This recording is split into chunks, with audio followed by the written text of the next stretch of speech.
Well, good afternoon. It's PFG Live. It's Sunday. It's 2 p.m. on the East Coast. It's probably another p.m. on another coast. How is everybody? Mr. Blodgett, welcome aboard. CJ Stevens, welcome aboard. Happy Father's Day. Whether you're a father or not, you had one. Joel, first in with the weather report. Chandler, Arizona. 96 degrees Fahrenheit and 11% relative humidity. Joel, you could store filament on your front porch. That's pretty cool. Well, I will give the local weather report in the southern New Hampshire. It's 68 degrees standard temperature and pressure. And we're going up to 69 degrees. Go figure. We are joined by the Discord server. So if you're a Discord person, you can go over to the Kinetic Precision Discord, and we are in the PFG.Live stage section, and you can insert your rowdiness there. Mr. Blodgett reports 61 degrees with 52% relative humidity, rain moving in the Oregon City. Excellent. I'd be shocked if there wasn't rain moving in at some point in the Oregon City. Widget Works, welcome aboard, sir. 11 degrees science. It's raining with 88% relative humidity. A little moist. And CJ Stevens reports 77 and overcast in the most eastern of Tennessee possible. There's so many E's at the end of the word Tennessee that it has to be eastern. Well, nice to see you guys. It is Father's Day, and therefore I expect a bit of a light turnout, but we'll see what happens. Had some very interesting conversations with fellow creators, makers, machine shop people in the last couple of weeks, mostly on the topic of the bamboo, which has been universally positive. And we could talk a little bit about that today. Or a whole bunch of that today, whatever you want.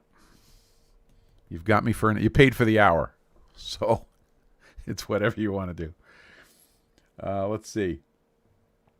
So the big advantage of the Discord server is the lack of lag. So let me explain. Just in. Dat2T reports 86 Fahrenheit. 30 degrees centigrade or Celsius, depending on your side of the street. By the way, thank you for doing the calculation for us in southwestern Germany. Welcome. And you're playing with two hands, I could see. You're over in the Discord server and you're on the YouTube. And I expect a full differential analysis of the two mediums. Or should I say media? Outstanding. Well, we had rain yesterday, a lot of rain, which we needed, and it is just drying out. The sun is out. I would call it partly cloudy, but we had our season of rain yesterday, and that was a winner. And it's ironic because we're going to be talking a little bit today about dehydrating filament and desiccant and keeping your humidity away from your filament, and that seems to be a running topic. My buddy of mine just bought a house, and it's the first time he's owned a house with a basement, so he's all about the humidity in the basement and measuring it and controlling it. So this whole week has been about water vapor, which is fine with me. Let's see. We got YouTube is ramping up. Excellent. I'm just looking at the technical numbers there. And that'll work. So, fun week. As you know, if you've been following, I ended up taking the plunge and buying the Bamboo X1 Carbon 3D printer to support my proclivities. And that has been a win, a real win. I do have some reporting to do on that. You may recall that when I got the Bamboo, I noticed a little rubber bushing popping out of the left-hand front top bearing. And was concerned about that. Let's take a quick break here to welcome K-Bonk. 83 and sunny in the Philadelphia. Very nice terse report there, K-Bonk. Well done. You're warmer than us right now. We're only going to 69 today. I don't know why, but we are. So I posted to the Discord server, which for Bamboo, which, by the way, is a great resource, and two different randos saw my pictures and said, "Hey, you got a bent bracket." And I looked in there, and finally I got my head in the right place and my head tilted to the right angle, and sure enough, the left-hand upper bracket to which the support for the bearing is mounted was bent. The good news is that sucker was printing awesomely well with a bent bracket. I can't explain it, but it was doing a great job. So I ended up getting Bamboo to replace it, and that process is in work right now. But I was so impressed with the whole process, with the printer, with the quality, with everything, that I bought another one. So Bamboo number 2 is on the bench and working great. And the bracket's not bent. So we got that up and running. It was a pretty, once you've set up the Bamboo X1C once, setting it up again is way easier. And yeah, it went just swimmingly well. Immediately printed a Benchy. It's kind of my first thing that I always print. And it was absolutely perfect. So off we went. We just started using it. A couple of interesting technical issues which I'll point out that I experienced. One is, and not everybody's going to experience this, but I'll explain why. The Bamboo only connects to your network via wireless. It doesn't have a network connector, which is a little teeny bit of a bummer. I kind of wish it had a network connector. And here in my house /shop /office /madness, we actually have multiple WAPs, and it's part of a Ubiquiti system. Well, Ubiquiti has a controller that manages all the WAPs, wireless access points. And I was getting some weird network connectivity challenges with the Bamboo. And after it had started off just fine, and then it started getting a little weird, I'm like, something's up. Well, to make a long story short, the Bamboo, which only works at 2.4 gigahertz on its wireless networking, by the way, was trying to switch between two different wireless access points. And every time it did that, I surmise, there was some delay in getting all the handshaking sorted out, and it would break. So when I finally figured this out, I was able to go into my Ubiquiti controller and point at the printer, which I guess it tracks by MAC address, I think. It might be IP address, which is fine because it's fixed in my system. And I basically said, this device is locked to this wireless access point. Full stop. Problem went away. So when printer number 2 came in, I had to do the same thing, get it up and running, get its assigned IP address, lock it to the same wireless access point, which is in the basement.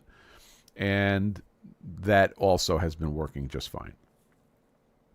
One of the big complaints I hear about the Bamboo, or negative comments, it's usually not from people who actually own one, is that, oh, you have to send everything to the cloud, and the cloud is in China, and this is a thing. And then John Saunders made a comment to me that he's not even worried about that. Well, when I started using the software and I started using the slicer and using the network connectivity, here's what I learned.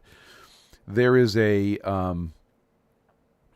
could say, from the slicer that's sitting on the same network as the printer, This is Bamboo Studio, right?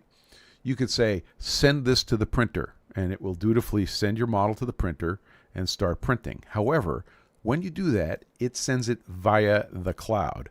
So it sends it up to the cloud, and it goes to your printer that's sitting there listening to the cloud, and it says, here's your model. So in that particular case, yes, your model, your file is flying through the Bamboo cloud server, which may be wherever in China. However, if you say, instead of choosing send to printer, you could say, instead of saying print this model, you say send this model. It will find your printer on the local area network, and it will send it to the SD card on the printer. That does not involve the cloud. And that's what I've been doing kind of routinely, just because it's expedient. And I want my files on my little SD card on the printer. So that was eye-opening once you figure out that's happening. It's like, oh, okay. So I can send it through the cloud, or I can not send it through the cloud. The other thing that I have found very useful is, I have a bunch of standard things which I print all the time. If you have a set of PFG Stones, and if you don't have a set of PFG Stones, what are you waiting for? Go to pfgstones.com. So all of my PFG Stones live in these red trays, and you've seen them. And so I like having all of my released files for 3D printing on the printer. So I could literally walk up to the printer and say, start making 6-inch trays, and walk away. And it just starts making 6-inch trays. I don't have to sit down at a computer at all. So on the Bamboo, you could stick a little micro SD card in it. And if it's a big micro SD card, I forget, they actually tell you how big it can be. It could store a ridiculous number of files. So I like to have all of my released part files on the micro SD cards. So I could wander up to it and say, holding my spreadsheet, which is, I work for the spreadsheet. Everybody says, oh, are you self-employed? No, I work for the spreadsheet. So I walk up to it with my spreadsheet and it says, hey, you need 2 6-inch trays and, blah, blah, blah. I can walk up to it and go to each printer, start this, walk away. And so that's how you get the files there. You use the send function. It sends it to the SD card where it will sit there forever until you get rid of it. And you could just walk up to the printer and start. So that feature has been glorious. Yeah. The other thing that has been glorious is the AMS. I used to joke around when you buy a CNC machine, like I have a vertical machining center, which is a Sharp 2412, and it has a 16 tool changer. And of course, everybody who has a CNC machine, I don't remember the size. I think the size, K-Bonk asks, do you know the size of the SD card? I am using an 8 gigabyte SD card for a very highly technical reason. I had an 8 gigabyte SD card. So I actually had 2 of those. And so there's an 8 gig SD card in each of the 2 printers. And it's totally happy with that. Can you imagine having 8 gigabytes of 3MF files or G-code files? I cannot. So we used to joke about when you buy a CNC machine, the most important part of the CNC machine is the tool changer. That's what you're paying for. The fact that it's going to change tools and keep going all on its own. So the other feature which I truly love about the Bamboo and the AMS is that I can have my favorite red filament, which is used for my parts, and have 2 spools of it. And then go into the menus and check the box that says, when you run out of this spool, continue with this spool. And that has worked. I've tested it. It works great.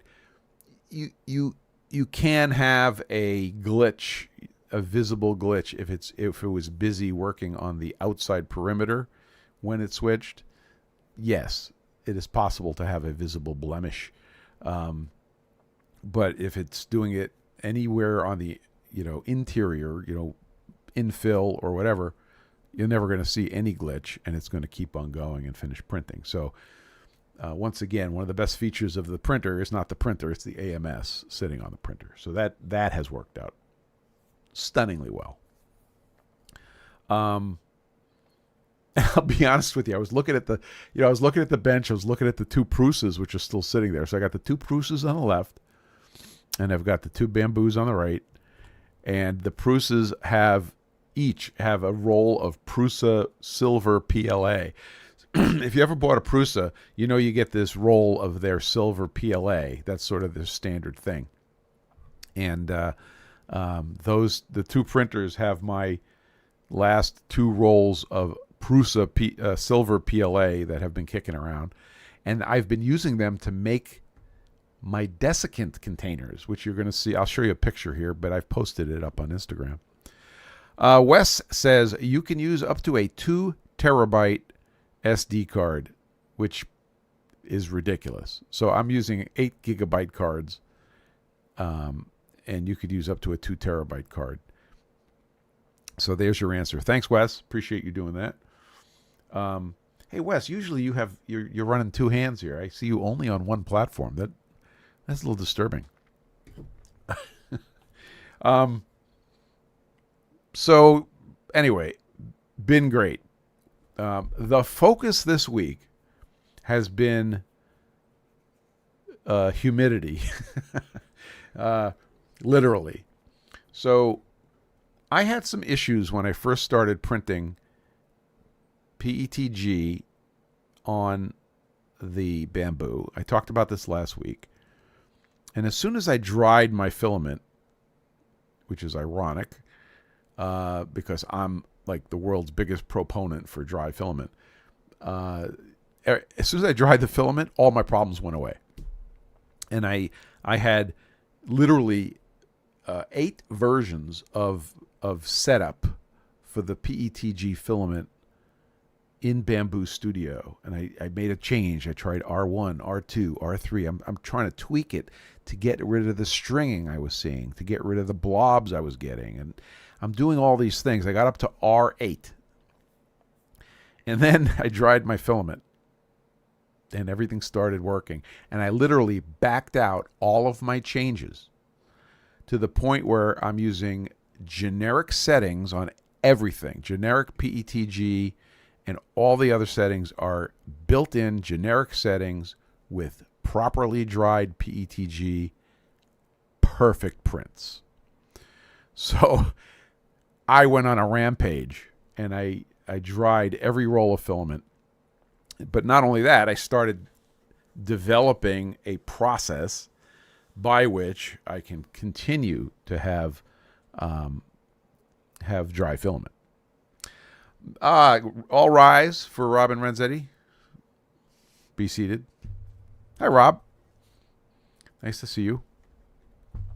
Robin and I talked earlier today, in which he coined the phrase.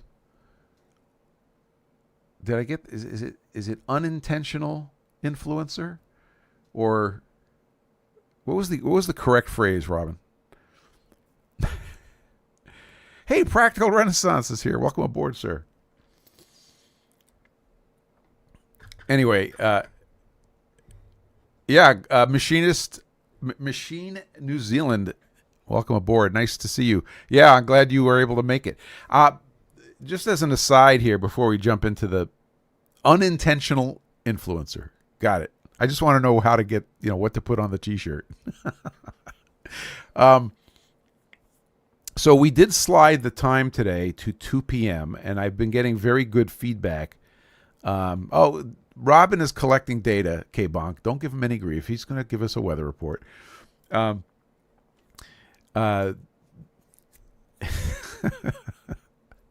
was a little...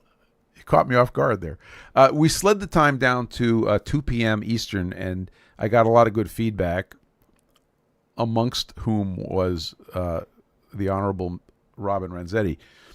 So if anybody has any feedback about the later time, please let me know, positive or negative. You could do it in private, or you could scream it in public. It's up to you. No weather check. It's Father's Day. That is a weather check in and of itself. Happy Father's Day to all. And I got a picture of my dad sitting right there. May he rest in peace. So, getting back to the topic at hand. So I started developing a systematic approach for drying filament, storing filament dry, and using dry filament. I'm going to turn on my little slideshow here. If you're watching on the YouTubes or on the Discord server, you'll be able to see this. And I know I mentioned it before, but the Discord server, that as used previously, we had a chat input from the Discord. Now you can actually watch the live on the Discord server, plus we have the chat input. And we're going to do more with this in the future because it's a good tool. So if you follow the Instagram feed, I started printing these Desiccant containers, which I found on printables.com. And this just in. Daniel says 76 Fahrenheit, a bit north of New York City. You got to give me a little more information. Are you in Larchmont? Are you in, what's that thing next door to Larchmont? Where are you? A bit north. We call, by the way, I grew up in Brooklyn, New York, so we called that the country. You can see in the picture, you have a roll of filament. Oh, Spring Valley. Yeah. Excellent. Well, welcome aboard, Daniel. In the center of your roll of filament, there's this hole, right? So this dude designed this glorious desiccant holder that drops right in that hole. What's really cool about his design is how it prints, and you have to. We may have a close-up of it in a few slides here, but on top of the container, you snap in a $3 hygrometer, okay, and then the whole thing drops into a Sterilite container, which is just the right size and costs $4 or $5, I think. All the order numbers for these things, by the way, are on my links page at pfg.gg/links. So you can check it out. So my system now is you cut out the card that came on the box of filament, and you throw that into the container with your roll of filament plus your hygrometer and desiccant container. And that gets sealed up. And that has been working spectacularly well. Here's a picture of the desiccant container. Now, the guy who designed this said that he was inspired by the shape of gears in the design of this container, and he did a just spectacular job. It looks like gears with a 45-degree bevel on the bottom, and it prints with, I think, one or two peripheries, and it makes this completely perforated container that's strong and perfect. It has a screw on top. The threads work perfectly, into which you snap one of these $3 hygrometers from Amazon, and that's your assembly. Not shown inside is the blue silica gel beads, which are indicating silica gel, so they turn pink or red. They go red when they are wet, and we'll see a picture of that in a second also. Let's see. Here's a great picture. Okay, this shows you the cross section, so you can see the structure of the walls of this thing, and you can see the threads. And literally, this came off of the Prusa printer. A little bit of irony for you. That's Prusa PLA, and those threads just went together like they were machined, just beautifully. And then after starting to get some serious success, I torture tested the printer and I made some of these dragons to give away. And the dry filament, the combination of the dry filament and the wonderful machine just made short work of these. So here's a picture of the first experiment I did with these, another design. So let's back up a little bit. I have an oven. I have a lab oven in which I dry my filament. You could dry it in your oven in the kitchen. You could. I saw Robin had a oversized toaster oven with. I think you put a PID on it. You only need for PETG. You need 150 degrees Fahrenheit, which I think is 70 C, 65 C, and for PLA. You need 120 degrees Fahrenheit, which I think is 55 C, and it works great. 2 hours to 4 hours. 4 hours, I think, is the full guaranteed dry.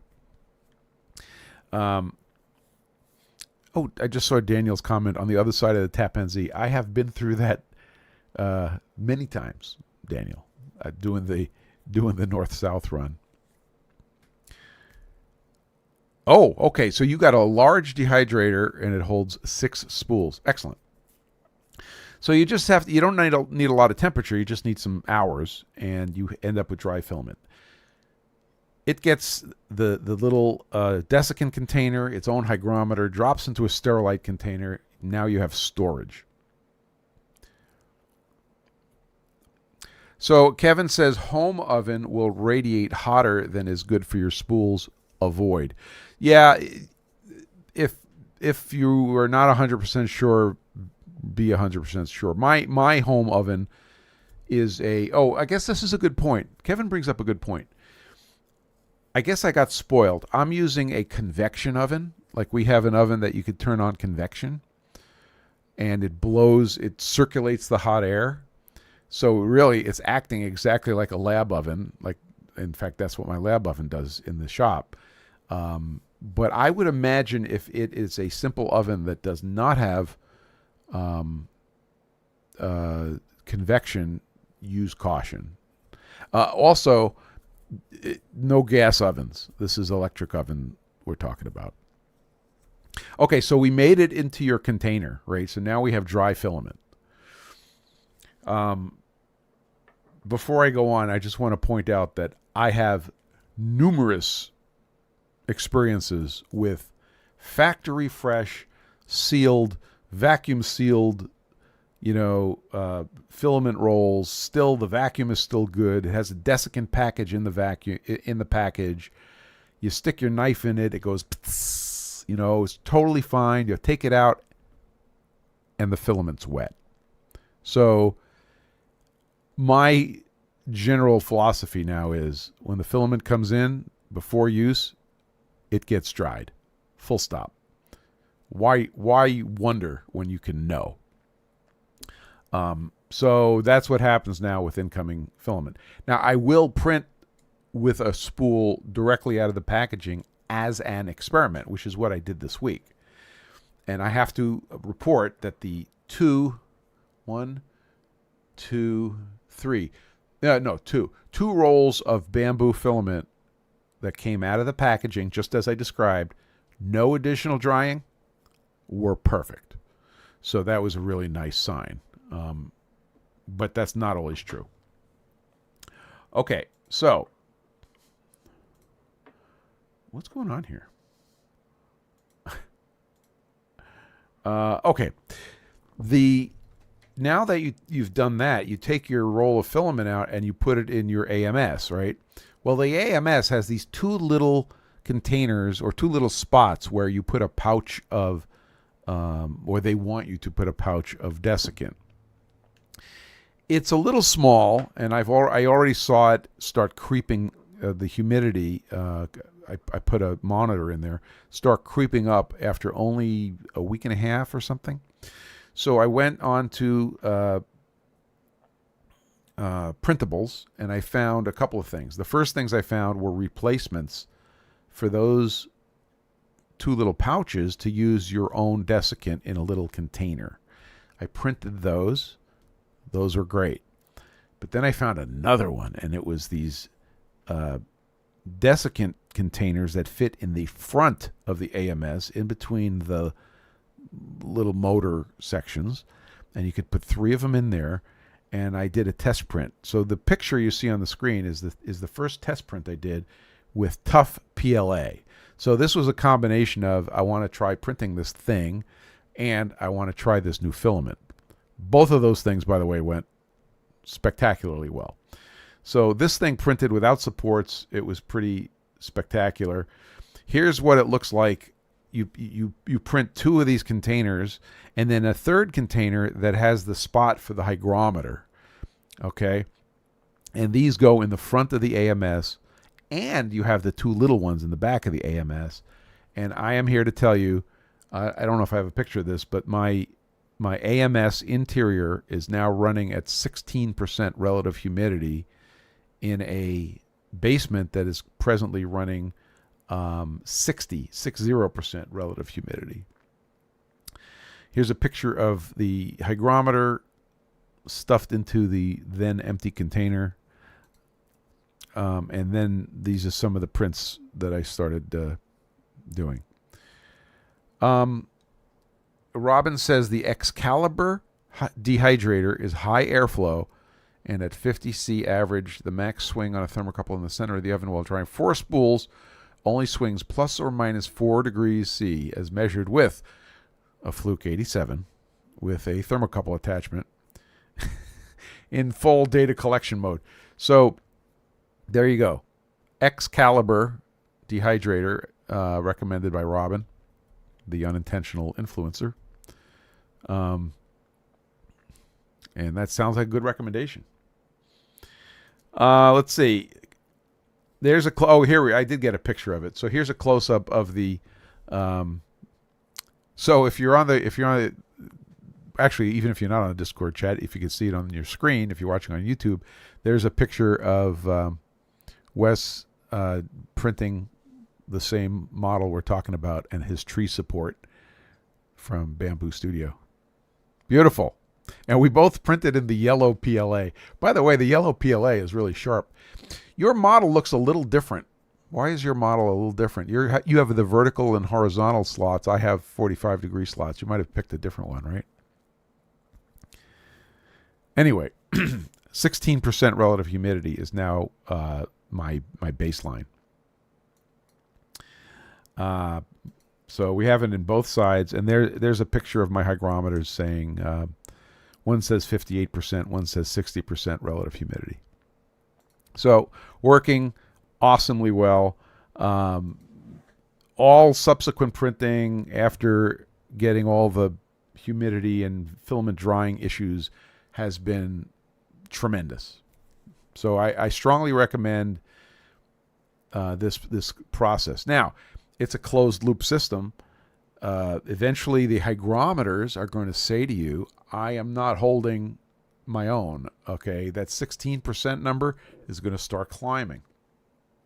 I found one reference in manufacturers, I think it was in Bamboo's data sheets for recommended maximum storage humidity, and that number was 20%. I hadn't seen any numbers before, so 20% is my limit. So if I can't hold 20%, something's wrong, which means probably my desiccant is used up. So here's a couple of pictures. These are out of order, but it doesn't matter. This is the picture of my desiccant after drying. It's this beautiful deep blue, okay? And the way you know that it needs drying is when it looks like this, which is pink. So this is the same tray. The only difference between the two pictures was 2 hours 4 hours. Is it 2 or 4 hours? I don't remember. At 250 Fahrenheit, and that recharges the desiccant. But isn't that striking? There's that's dry, and that's wet. Blue and pink. So we now have a totally closed loop system for monitoring the humidity, drying the filament, and keeping it that way. The number of headaches that I'm going to make a general statement. You could argue with me later. The number of headaches you will avoid by taking these steps is amazing. I think 80% of all of the complaining and whining about 3D printing goes away by doing this, because I don't think the difference between filaments is between PETG from this manufacturer is much different from PETG from this other manufacturer. I think if you didn't dry the filament, you don't know what you're starting with. So the picture I just put up is I did a couple of 20 millimeter calibration cubes. This is a model I have used for years. And I was evaluating another manufacturer's filament. So I've been using the heading of this topic is redundancy and backup. So I've been using Overture PETG red for my trays for years, and that's sort of been the trademark or the trade dress for the PFG Stones. So I wanted a backup for a lot of reasons, not the least of which is, while I like the cardboard spools that the Overture is coming on, you have to do something additional to deal with it in the AMS because of dust and friction. So I wanted to see if I could find another filament that comes on a plastic spool, and I started an examination of the different filaments. I'm happy to report that eSun, which I liked a while ago, I still like. The eSun filament was a drop-in replacement for the Overture filament. So that was some redundancy. What I didn't like is that eSun started coming in these big, heavy, solid, black plastic spools, which I think is a complete waste. And I do not understand, and maybe somebody can fill me in, as to why they changed. Because I used to get eSun, excuse me, I used to get eSun in a clear plastic spool that had a lot of windows in it, so it was relatively lightweight. And for some reason they switched. So I don't know if somebody bought the company or they merged or whatever.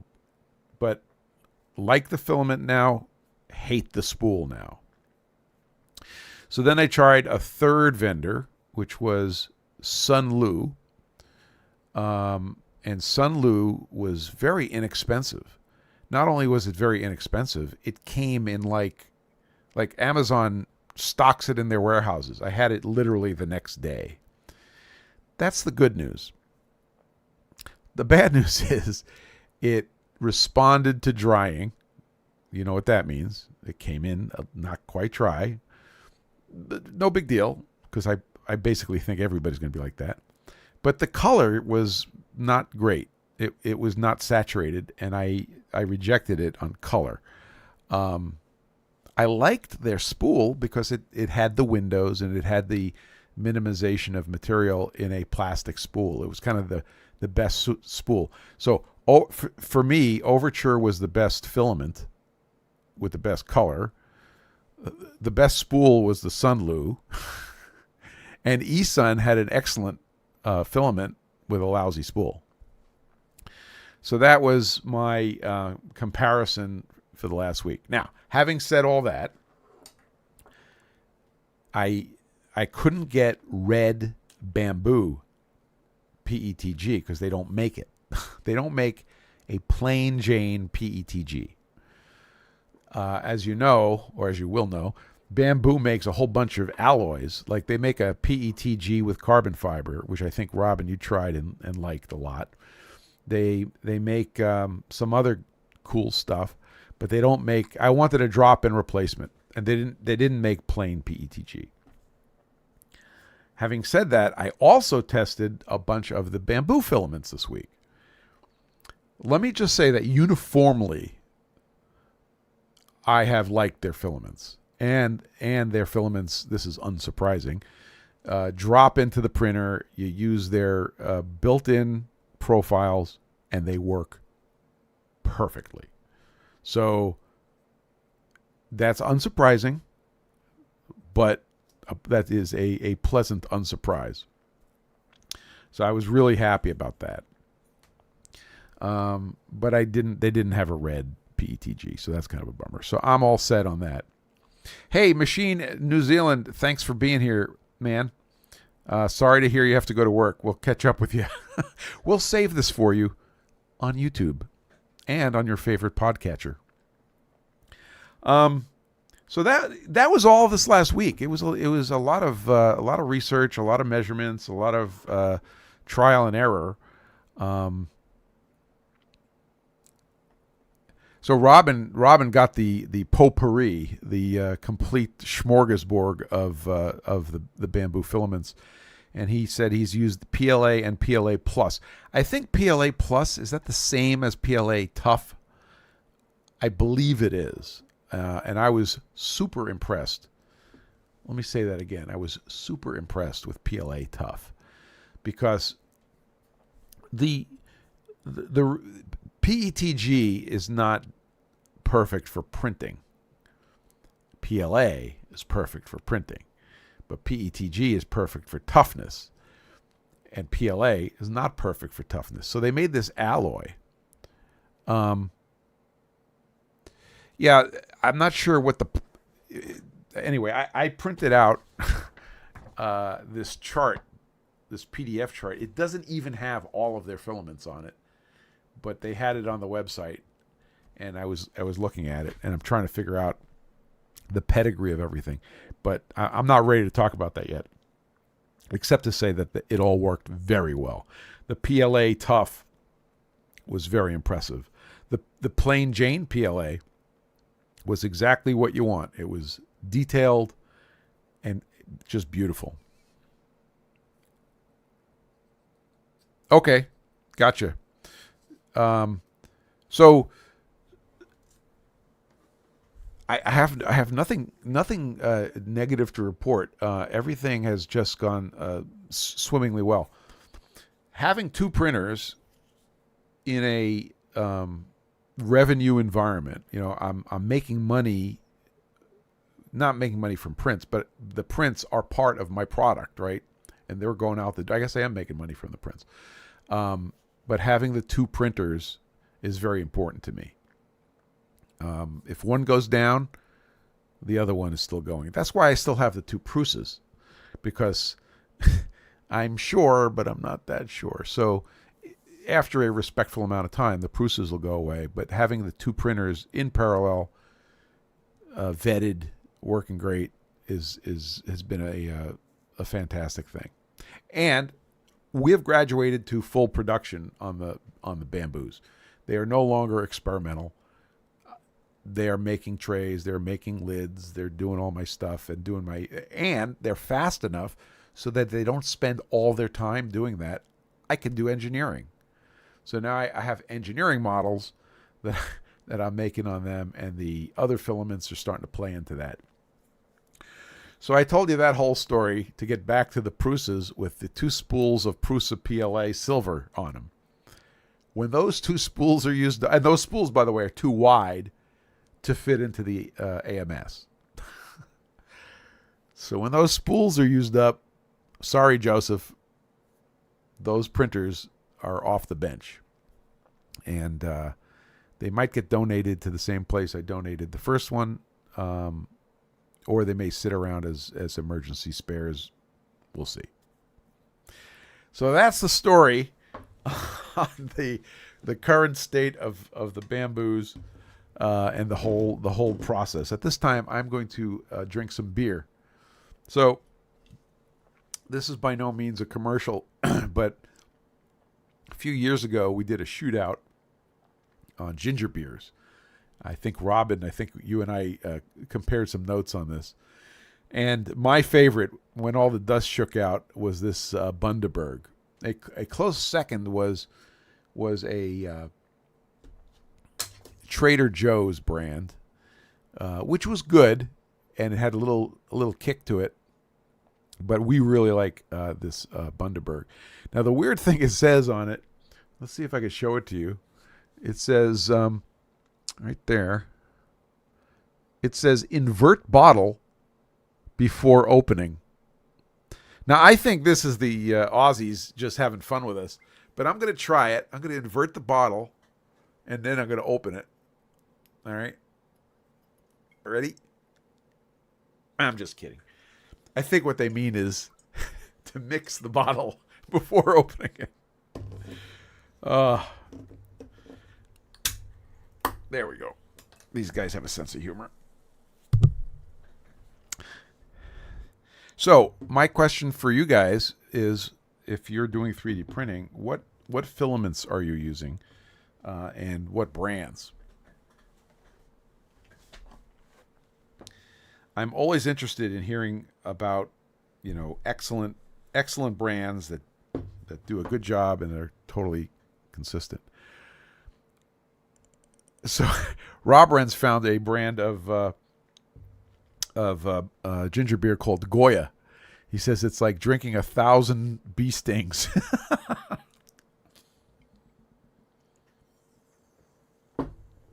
I like the Goya products a lot. We've used a lot of it over the years. I'll look it up. I'm going to write that down for homework. Goya ginger beer. In fact, I have to go shopping for Mom later, so I'm going to check the supermarket for that. So those are the two things we're talking about now. Filament and ginger beer. And preferably they should match. So if you have any questions about any of this 3D printing process, let me know. Put it in the chat and we'll see if we can't address it. I got a couple of projects coming up where 3D printing is going to be part of the process. The pin project, which is ongoing, and the pin support project, the anti-chatter aspect, is part of what is going to get some 3D printing love. And stay tuned for that. It'll be similar to what we did before, except involving the damping idea. And I've talked about it a little bit. The magnetic damping is coming. But this week was getting the tools in place and checking them out, and they check out. So that was fantastic. And the response of the company to problems, to issues, has been spectacular. Not fast, but good. So they're sending me a new printer because I have that bent bracket problem. And except for the 4 days delay, I would consider it, world-class customer service.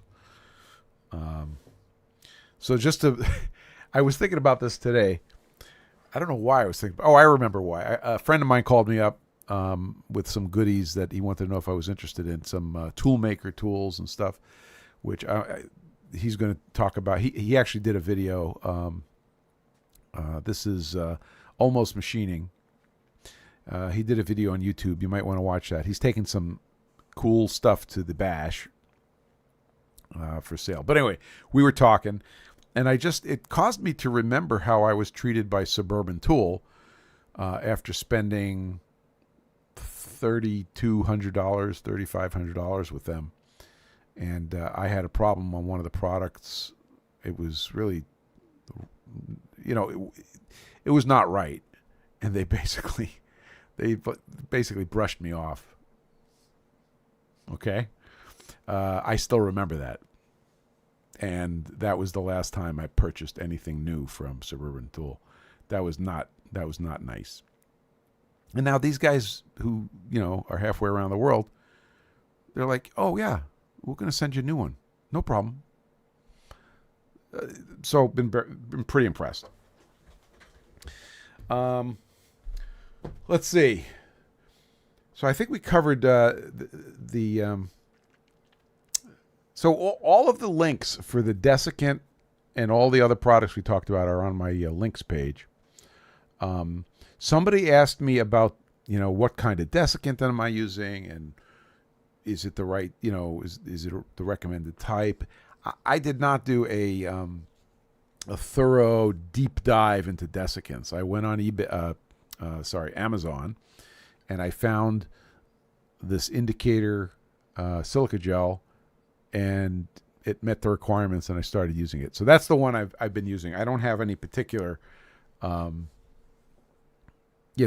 loyalty to the brand, but it has worked just spectacularly well. Let's see. I see precisely imprecise in Discord. One of the things we're able to do now is take an audio question. Like if you want to ask a question on Discord, we can take it. And precisely imprecise. I wouldn't do this if you're watching and listening from your phone, but if you're on your PC and you want to try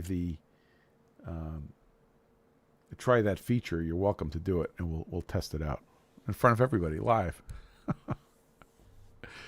And if you have any questions at this point on any topic, please put them in the chat as we enter the last 9 minutes of our time together. And meanwhile, I'm going to have a sip of Bundaberg.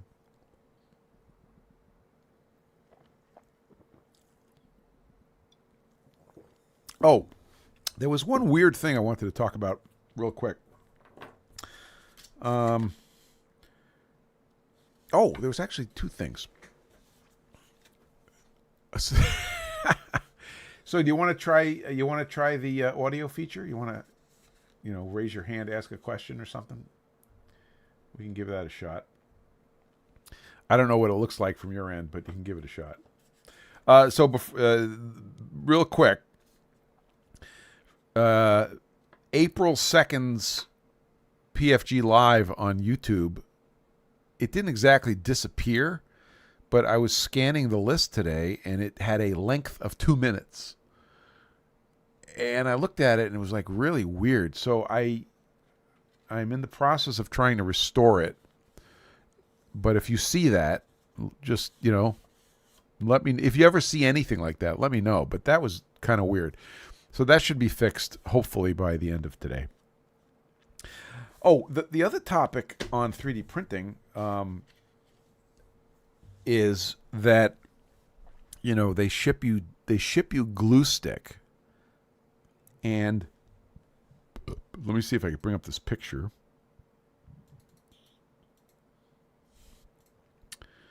Well, the picture we used today, yeah, here it is. Let's see if we can show you that. So they ship you glue stick. I don't know if you... you can't quite see it.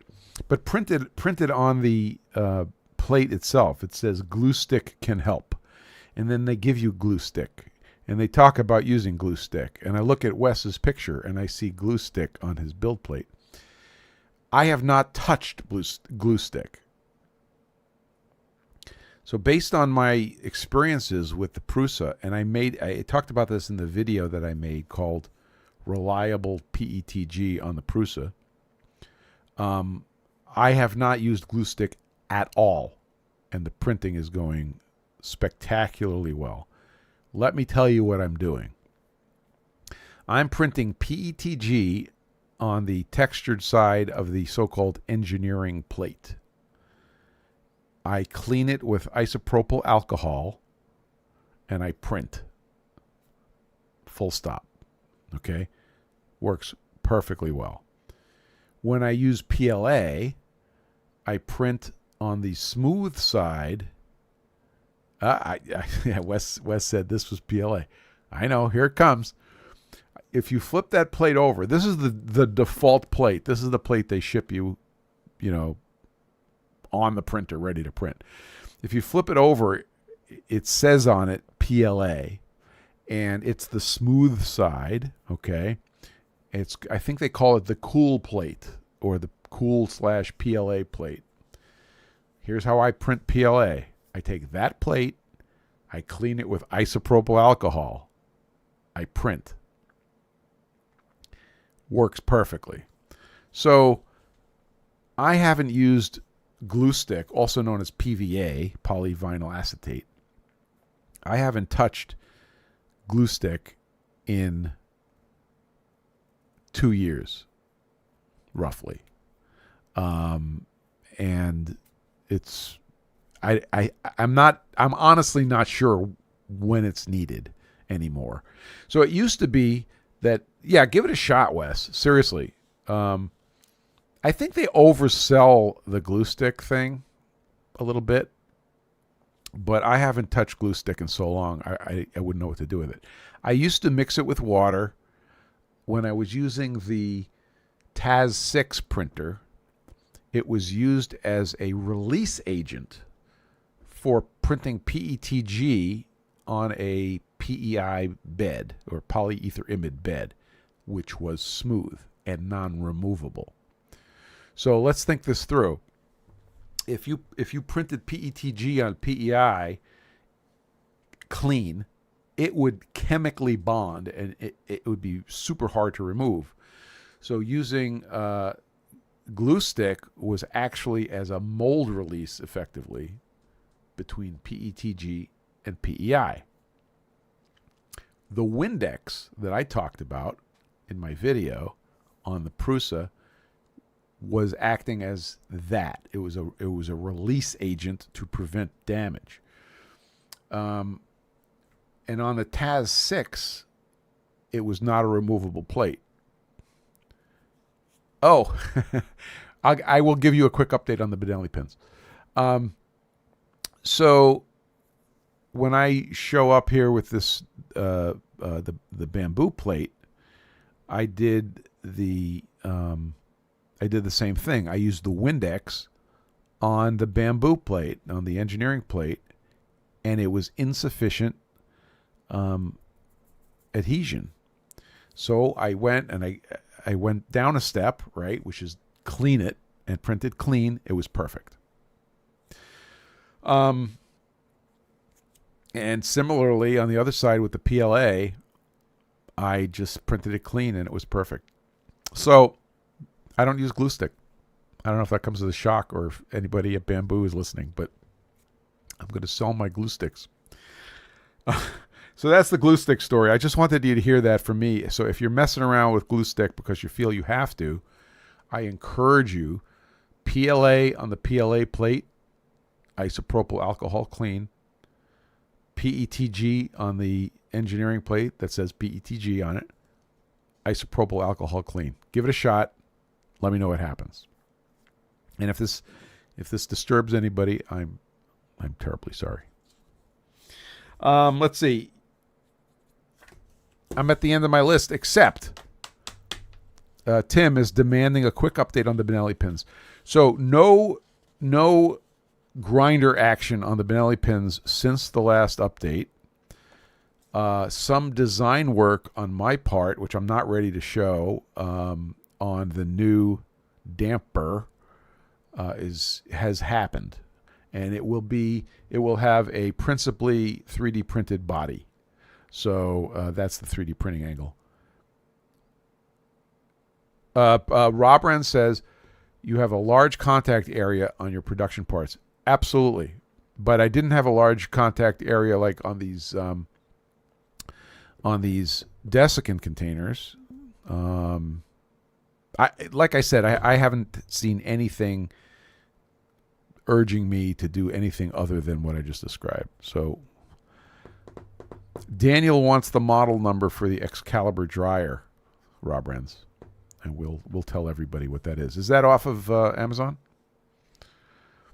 Yeah, I'll keep you posted, Tim. I intend to finish this and solve this problem. The progress is not as fast as anybody would like, but we're getting there. I've been talking to Rob Wren's about my damper ideas and got some very healthy pushback. So that means we have a ball game. So I'll keep you posted on the Benelli pins. And I think that's it. We're coming up on the end of the hour here. I want to thank everybody for playing. We're going to keep the start time of 2 p.m. Eastern time from now on. I think it's a little better. I think there's some folks that can make it that wouldn't otherwise be able to make it, and that's good enough for me. Kevin says thanks to everybody. Thank you for being here, Kevin. And